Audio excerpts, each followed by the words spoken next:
Nagkakatotoo na nga yung prediction sa Simpsons. Look, tingnan nyo yung graph guys.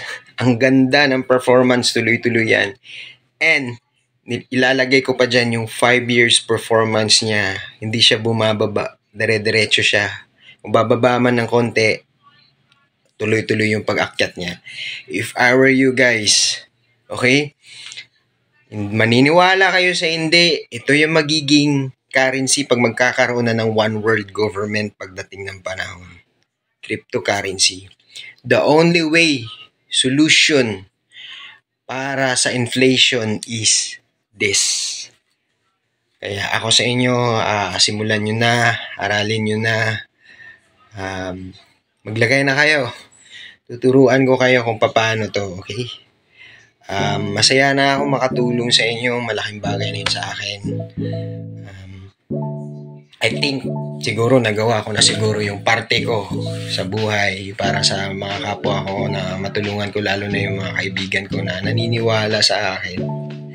I was a crypto enthusiast, for 6 years na guys, and to tell you honestly, kumita ako.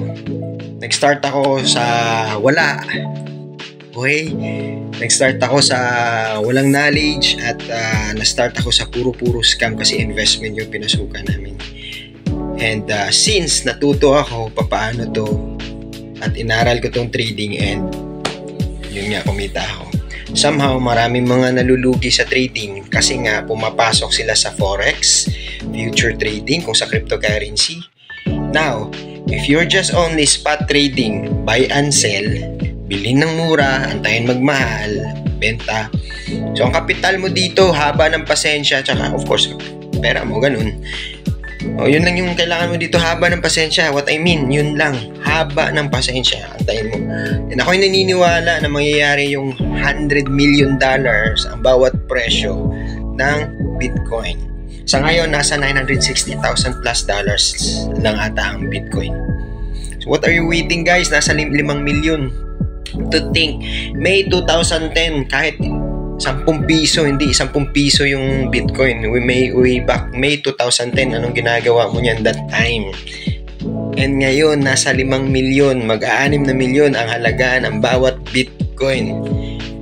And 2010, hindi umabot na 10 piso ang bawat peraso. Can't to think guys. Suntok sa buwan yung loto, mas may assurance ka pa dito. Habaan mo na yung pasensya. Okay? If you are interested, I am willing to teach you. Okay? Walain mo yung scam kasi yung mga nagsasabi ng scam, maybe na misinterpret mo o walang knowledge yun. Okay? Even the mga big companies, even nga yung mga corrupt na mga government natin, nasasabi nila yung mga pera daw nilalagay daw nila sa crypto, which is yan yung Bitcoin. Yan yung sustainable coin.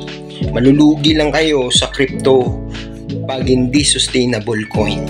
Okay? Pag nag-aasam kayo ng mabilis na malaking profit, yun yung risk. Pero ito, assurance yung hinahanap natin. Pasensya lang, pwede kayong kumita.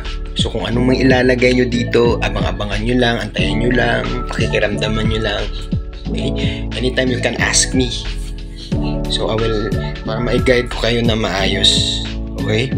Paki-share, paki-message yung mga ibang taong concerned ka at gusto matuto about sa cryptocurrency, and I am willing ko kayong turuan isa-isa. So pwede tayong mag-share screen sa through Messenger, step by step ituturo ko sa inyo. Okay? So, bahala na kayo, magpermerienda na lang sa akin. Pag kumita kayo na malaki, ayan, balatuhan nyo na lang ako, ha? Tapos i-update nyo ako kung ano nang kaganapan sa buhay nyo, kung ano nabibili nyo. Remember guys, ito bibigyan ko kayo ng inspirasyon. Isang bata, bumili ng Bitcoin before kasi may free na token coin. Yun lang yung concern niya kasi maghilig siya sa magko-collect ng mga token coin. Nagustuhan niya yung coin ng Bitcoin, yung letter B na $sign. So, bumili lang siya for wala lang. And he didn't expect yung bata high school na yun pala yung ikakayaman niya. Hindi ka basta-basta makakabili ng bahay sa New York. Nakabili tapos may Lamborghini, may asin sa What, hindi pa nagtatrabaho, may mga ganun na mga pera. So if I were you guys, simulan nyo na. Okay? Believe me. Okay? Hindi ko naman kayo, wala namang, masisira yung credibility ko. Nagpapakita ako ng mukha sa inyo eh. Marami nakakakilala sa akin. Okay? At least wala akong pagsisisihan pagdating ng panahon. Ay kakasama nyo ba kahit maglagay kayo ng 1,000, 5,000?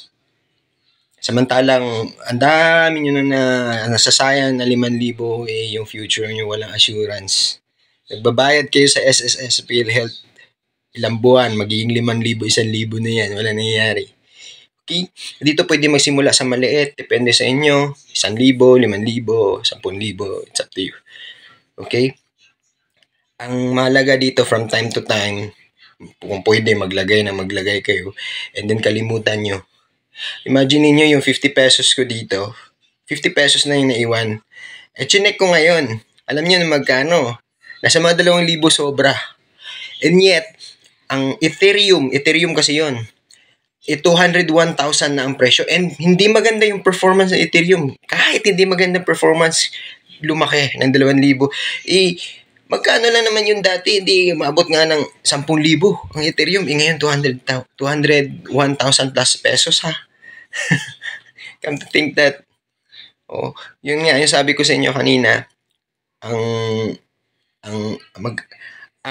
May 2010, hindi umabot, kahit sabihin na natin $1 or 50 pesos.